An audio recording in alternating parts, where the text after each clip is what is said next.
Was it just me or was this week really boring?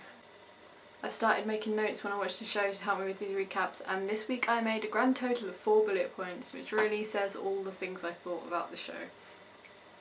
Mostly my issue is with the Bates storyline that they're currently running with, which is basically the storyline they've already done. Is Bates the murderer? Is he gonna get caught? Is he gonna get hung? I really couldn't care less. To be honest, I'd be pleased if they just found out that he did kill Green and just killed him. So Edith nearly snatched the baby, finally, but then she didn't, and it was all just Julian Fellows winding us up. I don't understand why the husband doesn't just tell the wife. I really should learn their names by this point, but just tell her it's Edith's baby. So many problems could be solved.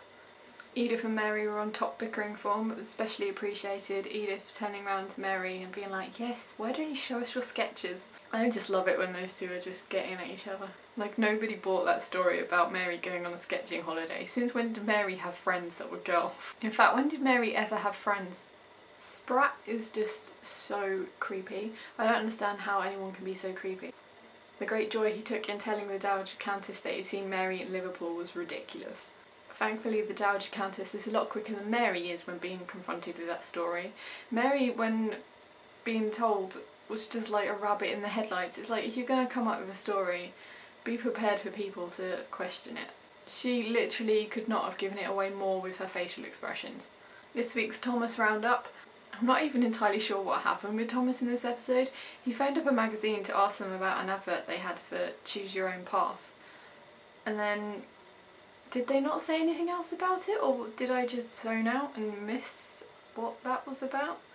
I'm not even sure. And then we get on to Cora and Robert. I don't know what to do with those two.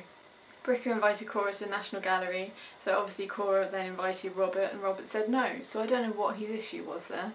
Cora, you've never seen her look so happy and like talking about herself, enjoying herself. She's obviously just so bored at the Abbey that it's nice just seeing her have a bit of life for herself. I really like the way she handled him asking if they'd see each other again. Despite the fact Cora can't seem to stand Robert at the moment, she still kind of loves him. And she knows that she can see the chemistry. Anyone who's blind could still see the chemistry between those two. And yet she let him down nicely and then came home to find Robert. His reaction was totally ridiculous. He knew she was out with Bricker. She invited him to come out with Bricker.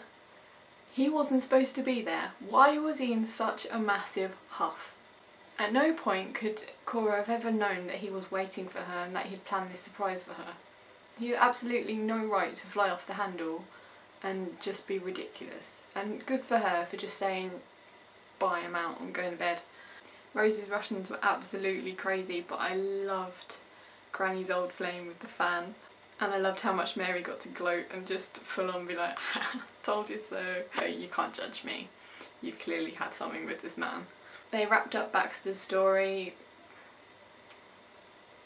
It was just a bit boring, really. The whole episode in general was just boring. I was hoping that they were just wrapping up all the small storylines they've had so far in order to get on to something a bit more interesting for the rest of the series. Just anything but the stupid Bates in prison. I just don't care. Hopefully next week will be more exciting.